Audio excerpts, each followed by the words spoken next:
Welcome to Aisha's academy. Sreenarayanaguru open യൂണിവേഴ്സിറ്റിയിലെ BCom first semester financial അക്കൗണ്ടിങ്ങിന്റെ questions problem and discussion continue ചെയ്യുകയാണ്. അപ്പോൾ ഇന്ന് നമ്മൾ പാർട്ട്ണർഷിപ്പിന്റെ ഒരു പ്രോബ്ലം ആണ് നോക്കുന്നത്.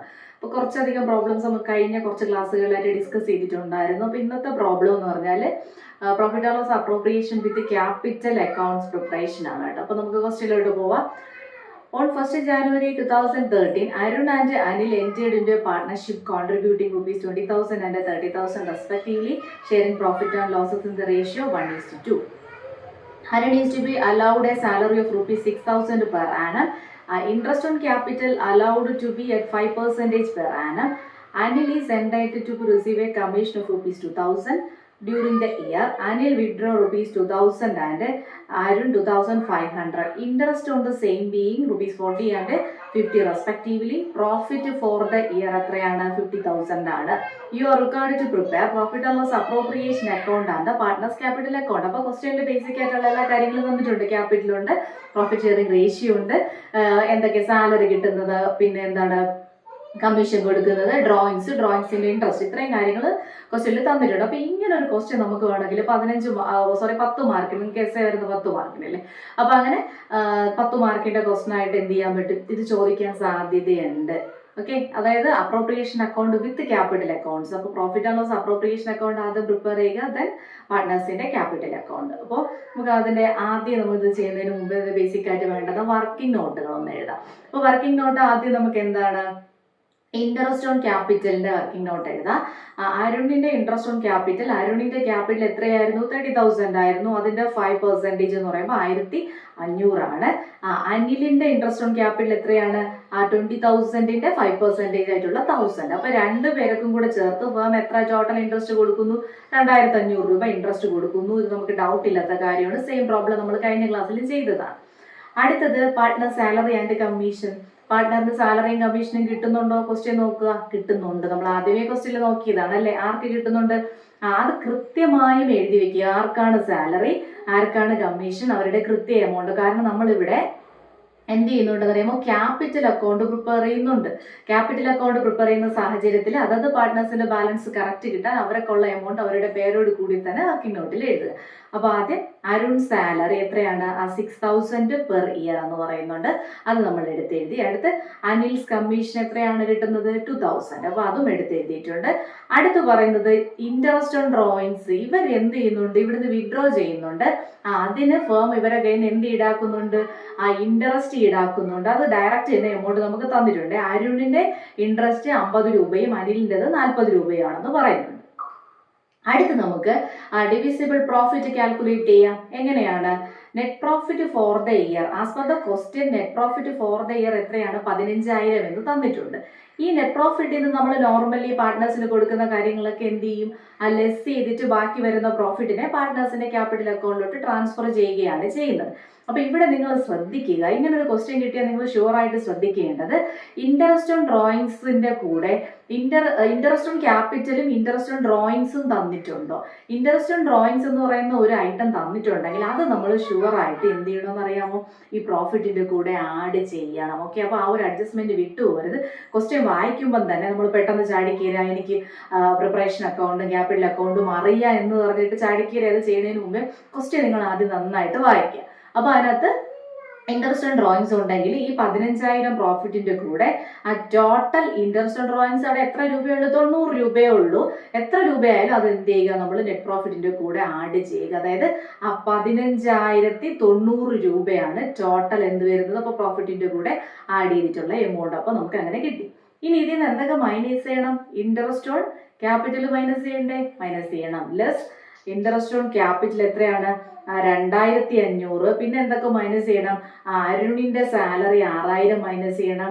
പിന്നെ അനിലിന്റെ കമ്മീഷൻ 2,000. അപ്പൊ ടോട്ടൽ നമ്മൾ അവിടെ എത്ര രൂപ മൈനസ് ചെയ്യണം, 10,500 രൂപ ഈ പ്രോഫിറ്റിൽ നിന്ന് നമ്മൾ മൈനസ് ചെയ്ത് വരുന്ന ബാക്കി പോർഷനെയാണ് ഡിവിസിബിൾ പ്രോഫിറ്റ് എന്ന് പറയുന്നത്. ഓക്കെ, അപ്പൊ ബാക്കി എത്ര വരും, റിമൈനിങ് ഡിവിസിബിൾ പ്രോഫിറ്റ് എന്ന് പറഞ്ഞാല് 4,590 രൂപ. ഓക്കെ, അത് മനസ്സിലായ വർക്കിംഗ് നോട്ട്. അതായത് 15,000 രൂപ പ്രോഫിറ്റ് പ്ലസ് ആ 90 റുപ്പീസ് എന്താണ്? ഇൻട്രസ്റ്റ് ഓൺ ഡ്രോയിങ്സ് ആയിരുന്നു. അതിൽ നിന്ന് പാർട്ട്ണറിന് കൊടുത്ത സാലറി മൈനസ് ചെയ്തു, ആ പാർട്ട്ണറിന് കൊടുത്ത കമ്മീഷൻ മൈനസ് ചെയ്തു, അവർക്ക് കൊടുത്തിട്ടുള്ള ഇൻട്രസ്റ്റ് ഓൺ ക്യാപിറ്റൽ മൈനസ് ചെയ്തിട്ട് ബാക്കിയുള്ള ഡിവിസിബിൾ പ്രോഫിറ്റ് എത്രയാണ്? 4590 രൂപ. ഇതിനെയാണ് എന്ത് ചെയ്യേണ്ടത്? നമ്മൾ പാർട്ട്നേഴ്സിന് അവരുടെ പ്രോഫിറ്റ് ഷെയറിംഗ് റേഷ്യോയിൽ ഷെയർ ചെയ്ത് കൊടുക്കുന്നത്. അത് നമ്മൾ എവിടെ കാണിക്കും? നമ്മൾ അവരുടെ ക്യാപിറ്റൽ അക്കൗണ്ടിലും അപ്രോപ്രിയേഷൻ അക്കൗണ്ടിലും കാണിക്കും. ഓക്കെ, അപ്പോൾ നമുക്ക് profit and loss appropriation account ആദ്യം ചെയ്യാം. Profit and loss appropriation account for the year ended 31 December 2013. ആദ്യം നമ്മൾ എന്ത് ചെയ്യും?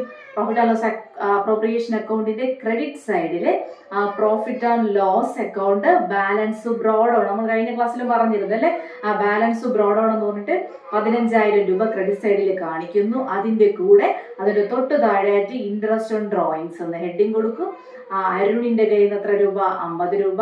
അനിലിന്റെ കയ്യിൽ നിന്ന് എത്ര രൂപ? 40 രൂപ. Total 90 rupees. അപ്പൊ അവിടുത്തെ ടോട്ടൽ എത്ര വരും? നമ്മൾ വർക്കിംഗ് നോട്ട് ചെയ്തതുപോലെ 15,090 രൂപ എന്ത് വന്നു? ടോട്ടൽ വന്നു. അടുത്ത ഡെബിറ്റ് സൈഡിലോട്ട് പോവാം. എന്തൊക്കെ കാര്യങ്ങളാണ് ഇതിൽ നിന്ന് കുറയുന്നത് എന്നുള്ളതാണ്. അരുണിന്റെ സാലറി 6,000, പിന്നെ ഇൻട്രസ്റ്റ് ഓൺ ക്യാപിറ്റൽ 1000, 1500 രണ്ടും കൂടെ ചേർത്തിട്ട് നമ്മൾ ഇന്നർ കോളത്തിൽ കാണിച്ചിട്ടുണ്ട് 2500. അടുത്തത് അനിലിന്റെ കമ്മീഷൻ 2000. ഓക്കെ, അപ്പൊ ഇതെല്ലാം പോയിട്ടുള്ള 4590 എന്ന് പറയുന്ന ഈ പ്രോഫിറ്റിനെ ആ പാർട്ട്നേഴ്സിന്റെ പ്രോഫിറ്റ് ഷെയറിംഗ് റേഷ്യോ എത്രയായിരുന്നു? 1:2 ആയിരുന്നു. ആ റേഷ്യോ വെച്ച് നമ്മൾ ഡിവൈഡ് ചെയ്യുമ്പോൾ 4590 ഇൻറ്റു 1/3, 1:2 എന്നാണ് റേഷ്യോ. അപ്പൊ റേഷ്യോ ശ്രദ്ധിക്കുക. ആ 1/3 ഷെയർ ആണ് ആർക്കുള്ളത്? അരുണിനുള്ളത്. അപ്പൊ അരുണിന് ഈ പ്രോഫിറ്റിൽ നിന്ന് എത്ര ഷെയർ ഉണ്ട്? 1530 രൂപ മാത്രമേ ഉള്ളൂ. അപ്പൊ ബാലൻസ് വരുന്നത്, ബാലൻസ് എന്ന് പറയുമ്പോൾ 4590 ഇൻറ്റു 2/3 എമൗണ്ട് എത്ര വരും? 3060 രൂപ ആരെക്കൊണ്ട്? അനിലിനുണ്ട്. അപ്പോൾ ടോട്ടൽ ചെയ്യുമ്പോൾ രണ്ട് സൈഡും എന്താവും? ഈക്വൽ ആയിട്ട് നമുക്ക് കിട്ടും. ഓക്കെ, അപ്പൊ അപ്രോപ്രിയേഷൻ അക്കൗണ്ട് കഴിഞ്ഞിട്ട് അടുത്ത് നമ്മൾ ഏതാണ്?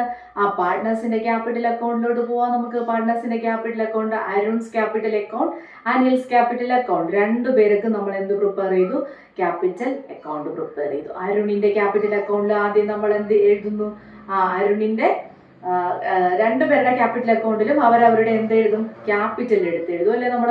അപ്പൊ അരുണിന്റെ ക്യാപിറ്റൽ നോക്കുക, അതാണ് നമ്മുടെ ക്യാപിറ്റൽ അക്കൗണ്ട് ക്രെഡിറ്റ് സൈഡിൽ ആദ്യം എഴുതിയിട്ടുള്ള. നമുക്കറിയാലോ, ജസ്റ്റ് നിങ്ങൾ ആ ജേണൽ എൻട്രി, ഒന്നുകിലും നിങ്ങൾക്ക് ജേണൽ എൻട്രി അറിയാമെങ്കിൽ ആ ജേണൽ എൻട്രി ബേസിൽ ചിന്തിക്കുക. അതല്ല എന്നുണ്ടെങ്കിൽ നിങ്ങൾ ഇപ്പൊ തന്നെ, പ്രത്യേകിച്ച് നമുക്ക് എക്സാം അടുത്ത് വരെയില്ല, അപ്പൊ നിങ്ങൾ ഒരു കാര്യം ചിന്തിച്ചാൽ ക്യാപിറ്റൽ അക്കൗണ്ട് പ്രിപ്പയർ ചെയ്യുമ്പോൾ ക്രെഡിറ്റ് സൈഡിൽ ആദ്യം എന്തെന്ന് എഴുതും?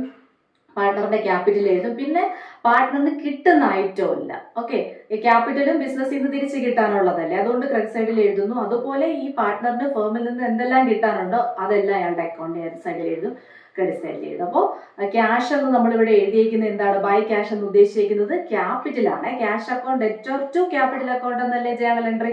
അപ്പൊ ക്യാഷ് എന്ന് എഴുതിയിട്ട് 20,000 എഴുതി. പിന്നെ അയാൾക്ക് ഇവിടെ നിന്ന് എന്ത് കിട്ടുന്നുണ്ട്? സാലറി കിട്ടുന്നു എന്ന് പറഞ്ഞിട്ടുണ്ട്. അപ്പൊ 6,000 സാലറി, പിന്നെ ഇൻട്രസ്റ്റ് ഓൺ ക്യാപിറ്റൽ കിട്ടി അല്ലെ, 1000 രൂപ ഇൻട്രസ്റ്റ് ഓൺ ക്യാപിറ്റൽ കിട്ടി, അത് നമ്മൾ എഴുതി. പിന്നെ എന്ത് കിട്ടുന്നുണ്ട്? പ്രോഫിറ്റ് ആൻഡ് ലോസ് അപ്രോപ്രിയേഷന്റെ ഷെയർ അല്ലെ. നമ്മൾ നേരത്തെ profit and loss appropriation share എഴുതിയില്ലേ? എത്രയാണ്? 1530 രൂപ അരുണിന് കിട്ടി. ആ എമൗണ്ട് കൂടെ അവിടെ എഴുതി. ഇനി ഡെബിറ്റ് സൈഡിലോട്ട് നമ്മൾ എഴുതേണ്ടത്, ഇയാള് ഫേമിൽ നിന്ന് എന്തെങ്കിലും കാര്യം വിഡ്രോ ചെയ്തിട്ടുണ്ടോ, അല്ലെങ്കിൽ ഫേമിലോട്ട് എന്തെങ്കിലും കൊടുക്കാനുണ്ടോ, അത് അയാളുടെ ക്യാപിറ്റൽ അക്കൗണ്ടിൽ കുറയണം. അപ്പോൾ ക്രെഡിറ്റ് സൈഡിൽ എന്ന് പറഞ്ഞാൽ ക്യാപിറ്റൽ അക്കൗണ്ടിൽ കൂടുന്ന ഐറ്റം, ഡെബിറ്റ് സൈഡിൽ എന്ന് പറഞ്ഞാൽ ക്യാപിറ്റൽ അക്കൗണ്ടിൽ കുറയുന്ന ഐറ്റം. എന്തൊക്കെയാണ്? വിഡ്രോ ചെയ്തില്ലേ, അത് കുറയൂലേ? ക്യാപിറ്റൽ അക്കൗണ്ടിൽ കുറയും. അപ്പൊ ഡെബിറ്റ് സൈഡിൽ ആദ്യം എഴുതേണ്ടത് ഡ്രോയിങ്സ് 2500. ഈ ഡ്രോയിങ്സിന്റെ പലിശയും കൊടുക്കണ്ടേ? കൊടുക്കണം, അതും ക്യാപിറ്റൽ അക്കൗണ്ടിൽ കുറയും. അപ്പോൾ ഇൻട്രസ്റ്റ് ഓൺ ഡ്രോയിങ്സ് 50 രൂപ. അപ്പൊ ഇത് പോയിട്ട് അപ്പോൾ ക്രെഡിറ്റ് സൈഡിലെ ബാലൻസ് വരുമ്പോൾ 28,530 രൂപ. അയാൾക്ക് എല്ലാം കൂടെ ഫേമിൽ നിന്ന് കിട്ടേണ്ട എമൗണ്ട് 28,530 രൂപ കിട്ടാനുണ്ടായിരുന്ന സമയത്ത് 2,550 രൂപ ഇയാൾ എന്ത് ചെയ്യേണ്ടതുണ്ട്? അങ്ങോട്ട് കൊടുക്കാനുണ്ട്. അത് കുറച്ചിട്ടുള്ള ബാലൻസിനെയാണ് നമ്മൾ ബാലൻസ് ക്യാരി ഡൗൺ എന്ന് പറഞ്ഞിട്ട് 25,980 രൂപ എന്ന് എഴുതിയിരിക്കുന്നത്. ഓക്കെ, അത് മനസ്സിലായോ? ക്രെഡിറ്റ് സൈഡിലെ ബാലൻസിൽ നിന്ന് ആ ഡെബിറ്റ് സൈഡിലെ 2 ഐറ്റംസ് ഇയാൾ കൊടുക്കേണ്ട എമൗണ്ടുകൾ കുറച്ചിട്ടുള്ളതിനാണ് ബാലൻസ് ക്യാരി ഡൗൺ എന്ന് പറഞ്ഞിട്ട് ഡെബിറ്റ് സൈഡിൽ എഴുതിയിട്ടുള്ളത്. ഓക്കെ, ഇതിന്റെ സെയിം തന്നെയാണ് ആരുടെ അനിലിന്റെ ക്യാപിറ്റൽ അക്കൗണ്ടിൽ നോക്കാം. ക്രെഡിറ്റ് സൈഡിൽ ആദ്യം അയാളുടെ ക്യാപിറ്റൽ 30,000 എഴുതിയിട്ടുണ്ട്. ഇൻട്രസ്റ്റ് ഓൺ ക്യാപിറ്റൽ 1500, കമ്മീഷൻ കിട്ടുന്നുണ്ട് 2000, അയാളുടെ ഷെയർ ഓഫ് പ്രോഫിറ്റ് ലാസ്റ്റ് എഴുതിയിട്ടുണ്ട് 3060. അപ്പൊ അയാളുടെ അക്കൗണ്ടിൽ എത്ര രൂപയുണ്ട്? ബാലൻസ് എത്രയായി? അപ്പോൾ 36,560. അതിൽ നിന്നും നമ്മൾ ഡെബിറ്റ് സൈഡിലോട്ട് പോവാം. നമുക്ക് നോക്കാം ഡ്രോയിങ്സ് ഇയാൾ എത്ര വിഡ്രോ ചെയ്തു? 2000. അതിന്റെ ഇൻട്രസ്റ്റ് ആയിട്ടുള്ള 40 രൂപയും കൂടെ അയാൾ അങ്ങോട്ട് കൊടുക്കാനുണ്ട്. അപ്പോൾ അതിന് 2040 കുറച്ചിട്ടുള്ള 34,520 രൂപ ബാലൻസ് ക്യാരി ഡൗൺ ആയിട്ട് നമ്മൾ എന്ത് ചെയ്തിട്ടുണ്ട്? എഴുതിയിട്ടുണ്ട്. ഓക്കെ, അപ്പോൾ ഈ ഒരു ക്വസ്റ്റ്യൻ നമ്മൾ എസ്ഐക്കും പ്രതീക്ഷിക്കാം. 5 മാർക്സിന് ചെറിയ അഡ്ജസ്റ്റ്മെന്റോട് കൂടി ചിലപ്പോൾ ക്യാപിറ്റൽ അക്കൗണ്ട് മാത്രം പ്രിപ്പയർ ചെയ്യാനൊക്കെ 5 മാർക്കിന് ചോദിക്കാം. പിന്നെ പ്രോഫിറ്റ് ആൻഡ് ലോസ് അപ്രോപ്രിയേഷൻ മാത്രവും 5 മാർക്സിന് ചോദിക്കാം. ഓക്കെ, അപ്പോൾ ക്ലിയർ ആണെന്ന് വിചാരിക്കുന്നു. നിങ്ങൾക്ക് എന്തെങ്കിലും ഡൗട്ട് ഉണ്ടെങ്കിൽ നിങ്ങൾ എന്നെ പേഴ്സണലി കോൺടാക്ട് ചെയ്യാൻ ശ്രമിക്കുക. ഓക്കെ, അപ്പോൾ കൂടുതൽ ക്ലാസ്സുകൾക്കായിട്ട് എൻ്റെ ചാനൽ സബ്സ്ക്രൈബ് ചെയ്യുക. All the best. Okay, thank you.